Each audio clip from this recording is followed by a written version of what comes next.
En este canal te contamos las historias bíblicas que marcaron todos los tiempos, hechos portentosos de Dios, misterios, alianzas, reyes, personajes sorprendentes y únicos, héroes, muertes, traición, demonios y apocalipsis, es decir, qué nos depara el futuro. Todo esto te hará cambiar tu perspectiva de las Sagradas Escrituras. Antes de comenzar, te invito a que te suscribas y actives la campanita con todas las notificaciones. Tampoco olvides dejar tu like, ya que de esa manera podemos seguir creando contenido. Sin más nada que decir, analicemos juntos hasta el final todos los detalles de esta historia. Evidencias bíblicas de que el Papa no es el sucesor de Pedro. En 2002, el Papa Juan Pablo II escribió una carta a la diócesis de Limburgo, Alemania, en la que anulaba la decisión que el obispo había tomado con relación a los centros de consulta sobre el aborto. Inició su directriz declarando que, según la voluntad de Jesucristo, él era el responsable del bien de todas las iglesias locales y de su unidad. Así, amparándose en su autoridad como sucesor de San Pedro, invalidó la decisión del obispo. En la Enciclopedia Católica dice: Pedro fue constituido por Cristo el Señor como príncipe de todos los apóstoles. Y agrega que fue por institución del mismo Cristo, que el bienaventurado Pedro tiene sucesión perpetua en su primado sobre la Iglesia universal, y que el obispo de Roma, en virtud de su posición como sucesor de San Pedro, es el supremo pastor de toda la Iglesia. Estas afirmaciones son muy categóricas. Pero, ¿ha examinado usted personalmente su validez? Analicemos las siguientes cuestiones. ¿Confirma la Biblia que Pedro fuera el primer papa? ¿Qué indica la historia sobre el origen del papado? ¿Demuestran la conducta y las enseñanzas de los pontífices que sean sucesores de Pedro? Antes de continuar, te invito a que te suscribas a nuestro canal, le des like a la campanita y por favor deja un comentario si has aprendido algo de la Biblia con nosotros y cuál ha sido ese impacto en tu vida espiritual. ¿Fue Pedro el primer papa? Para probar que Pedro es el fundamento de la Iglesia verdadera, la fe católica se ha remitido desde antiguo a la declaración de Jesús que leemos en Mateo 4 y 18. Tú eres Pedro, y sobre esta piedra edificaré mi iglesia. De hecho, estas palabras aparecen inscritas en latín en la base de la cúpula de la Basílica de San Pedro, en Roma. Agustín de Hipona, reverenciado padre de la Iglesia, sostuvo en un tiempo que la congregación se edificó sobre Pedro. Sin embargo, hacia el fin de sus días cambió de opinión y señaló en su obra Las Retractaciones, libro I, 21, que la piedra sobre la que se edifica la Iglesia, o congregación cristiana, no es Pedro. De hecho, mencionó lo siguiente acerca del apóstol: porque no se le dijo, tú eres la piedra, sino tú eres Pedro. Luego, Agustín añadió, la piedra era Cristo, Obras completas de San Agustín, tomo XL, página 724. No puede negarse que Pedro ocupa un lugar destacado en los Evangelios. Jesús lo eligió a él y a otros dos apóstoles, Juan y Santiago, para que lo acompañaran en momentos especiales, Marcos 5 y 37, 38, 9, 2, 2 y 33. Además, le confió las llaves del reino de los cielos, las cuales Pedro utilizó para abrir las puertas del reino, primero a los judíos y prosélitos, luego a los samaritanos y finalmente a los gentiles, Mateo 4 y 19, Hechos 2, 5, 41, 8, 14-17, 10 y 45. Acorde con su personalidad extrovertida, a veces fue el portavoz de los apóstoles, Hechos 1 y 15, 2 y 14. Ahora bien, ¿lo convierten estos hechos en cabeza de la congregación primitiva? Pablo escribió que a Pedro se le había confiado un apostolado a los circuncisos, Gálatas 2, 8. Sin embargo, el contexto muestra que su comentario no se refería a la dirección de la Iglesia, sino al papel que Pedro desempeñaba en la predicación a los judíos. Aunque a Pedro se le confiaron grandes responsabilidades, en ninguna página de la Biblia leemos que él afirmara ser el cabeza de la congregación y que, por tanto, pudiera decidir por el conjunto de discípulos. En su primera carta se llamó a sí mismo apóstol y anciano, nada más, 1 Pedro 1, 1, 5, 1. Más sin embargo en Colosenses 1 y 18 se afirma que Cristo es la cabeza de la Iglesia. Entonces, ¿cómo y cuándo surgió el papado? La idea de que un hombre se alzara por encima de sus hermanos en la fe comenzó a surgir mientras los apóstoles aún vivían. ¿Qué opinaron ellos de ese afán de superioridad? Pedro mismo pidió a quienes dirigían la congregación que no anduvieran enseñoreándose de los que son la herencia de Dios, sino que se revistieran de humildad mental, 1 Pedro 5, 1-5. Por otro lado, Pablo advirtió que del seno de la congregación se levantarían hombres que hablarían cosas aviesas para arrastrar a los discípulos tras de sí, Hechos 8 y 30. Y a finales del siglo I, el apóstol Juan escribió una carta en la que denunció con firmeza a un discípulo llamado Diótrefes. ¿Por qué? Entre otras razones, porque a este individuo le gustaba tener el primer lugar en la congregación, 3 Juan 9. Amonestaciones de este tipo frenaron por algún tiempo las pretensiones de hombres ambiciosos, 2 Tesalonicenses 2, 3-8. Tras la muerte del último apóstol, algunos individuos lucharon por alcanzar mayor prominencia. La obra de Cambridge History of Christianity señala que probablemente no existió un único y monárquico obispo en Roma sino hasta mediados del siglo II. Ya en el siglo III, el obispo de Roma se había proclamado la máxima autoridad de la Iglesia, por lo menos en algunas regiones. Con el fin de probar la afirmación de que el obispo de Roma ostenta la autoridad suprema, suele aportarse una lista de sucesores de Pedro. Sin embargo, esta lista no prueba gran cosa. Para empezar, varios de sus nombres no pueden confirmarse. Y lo que es más importante, falla en su misma base. ¿Por qué decimos esto? Porque aun si Pedro hubiese predicado en Roma, como apuntan algunas fuentes seglares de los siglos I y II, nada demuestra que fuera el cabeza de la congregación. Un detalle significativo es que, en su epístola a los romanos, el apóstol Pablo incluyó una larga lista de cristianos de esa congregación, pero no mencionó a Pedro, Romanos 16, 1-23. Si Pedro hubiera sido el cabeza de la Iglesia, sería impensable que Pablo lo hubiera omitido. Tengamos en cuenta también que para el tiempo en que Pedro escribió su primera carta inspirada, Pablo envió la segunda a Timoteo. En esta última se menciona la ciudad de Roma, pero no se dice nada de Pedro. En realidad, Pablo escribió 6 epístolas desde Roma, y en ninguna nombró a Pedro. Unos 30 años después, el apóstol Juan escribió 3 cartas y el libro de Revelación, o Apocalipsis.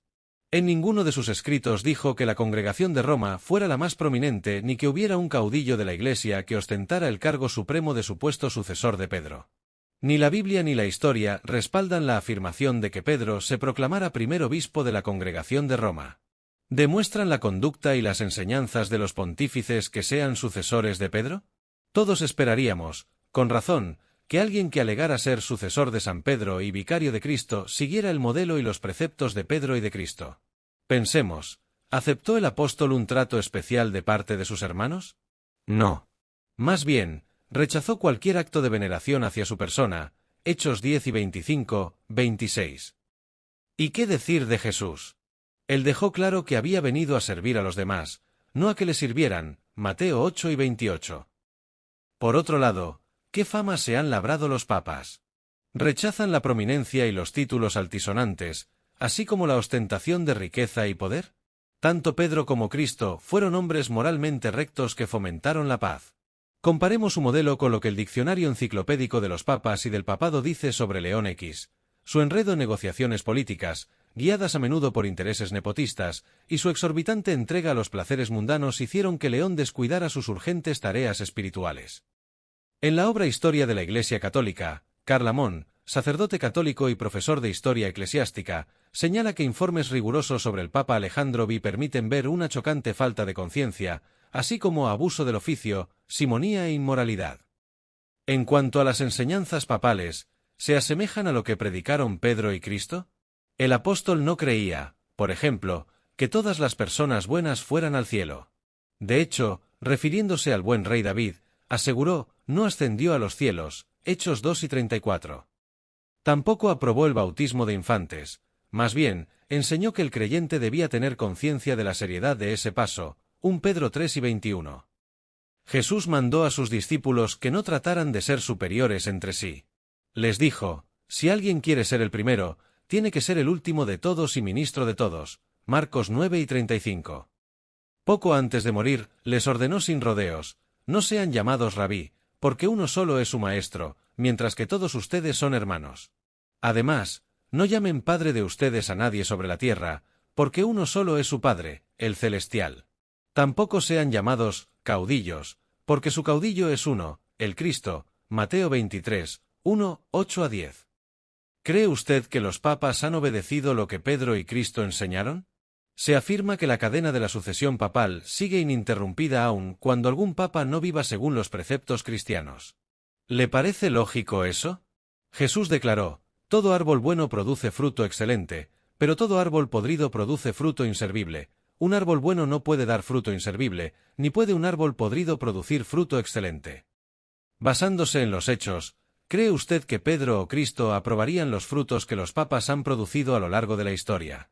Mateo 7 y 17, 18,21 a 23. Además, hay muchas contradicciones en las palabras y acciones de los papas a lo largo de los años que son antibíblicas. Por ejemplo, hace poco el Papa afirmó que el infierno no existe cuando claramente la Biblia enseña explícitamente que el infierno es un lugar real al que los malvados / incrédulos son enviados después de la muerte. Todos hemos pecado contra Dios. Romanos 3 y 23. El castigo justo por ese pecado es la muerte. Romanos 6 y 23.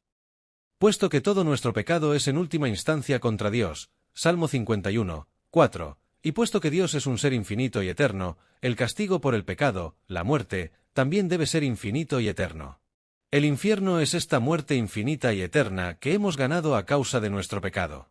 El castigo para los muertos impíos en el infierno es descrito a través de la Escritura como el fuego eterno, Mateo 25, 41, el fuego que nunca se apaga, Mateo 3 y 12, vergüenza y confusión perpetua, Daniel 12, 2, un lugar donde el gusano de ellos no muere y el fuego nunca se apaga, Marcos 9, 44-49, un lugar de tormentos y llamas, Lucas 16, 23-24, eterna perdición, 2 Tesalonicenses 1, 9, un lugar de tormento con fuego y azufre donde el humo de su tormento sube por los siglos de los siglos, Apocalipsis 14, 10-11, y un lago de fuego y azufre donde los impíos serán atormentados día y noche por los siglos de los siglos, Apocalipsis 8 y 10.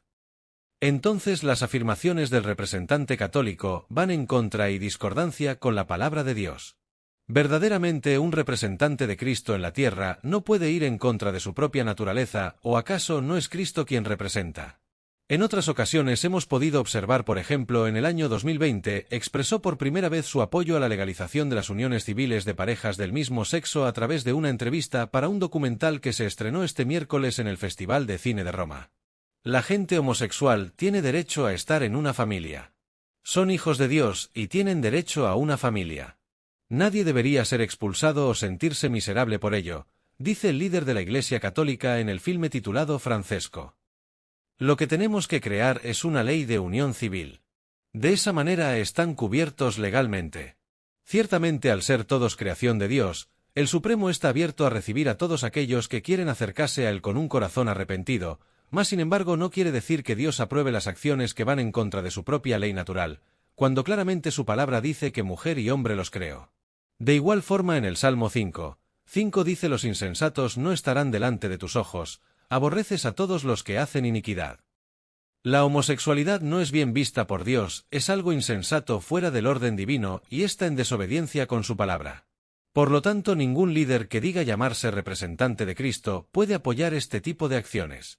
Creemos que la figura papal está muy lejos de Dios cuanto hay miles y millones de injusticia a nivel mundial y éste no es capaz de pronunciarse ante dictadores, terroristas y promotores del hambre, la guerra y la muerte, sino por el contrario pareciera que apoyara este tipo de doctrinas con su silencio. Si bien es cierto que la salvación no es por obras sino por gracia, Cristo quiere una iglesia activa que puedan poner en marcha sus pies y manos para ayudar al más necesitado. No un hombre que sea venerado en una silla de oro, con escoltas y buena comida mientras miles de niños mueren de sed y hambre.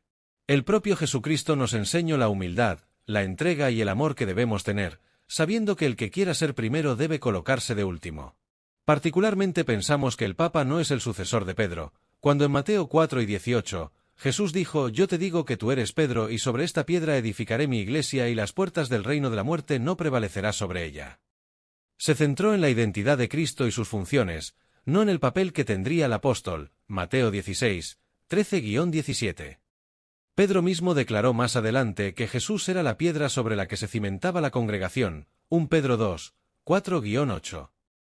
El apóstol Pablo confirmó que Jesús, y no Pedro, era la piedra angular de fundamento de la congregación cristiana, Efesios 2 y 20.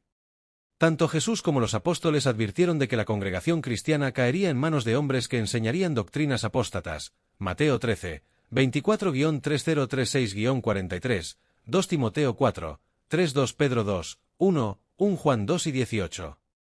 Aquellas advertencias se cumplieron cuando la Iglesia del siglo II comenzó a adoptar costumbres paganas y a mezclar las doctrinas bíblicas con filosofías griegas. Hoy en día la realidad no es distinta. Lo que nos resta hacer es pedir ayuda a Dios, dirección y discernimiento para no caer en falsas doctrinas que no demuestran el amor de Dios, sino por el contrario pareciera que le sirviera a otros dioses. Bendiciones.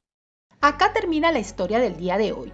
Nos gustaría mucho saber tu opinión, así que te pido dejarla en los comentarios del video. Podemos debatir, pero siempre con el debido respeto que todos merecemos. De nuevo te recuerdo que te suscribas y déjame un like para saber que nuestro trabajo es de tu agrado. Bendiciones.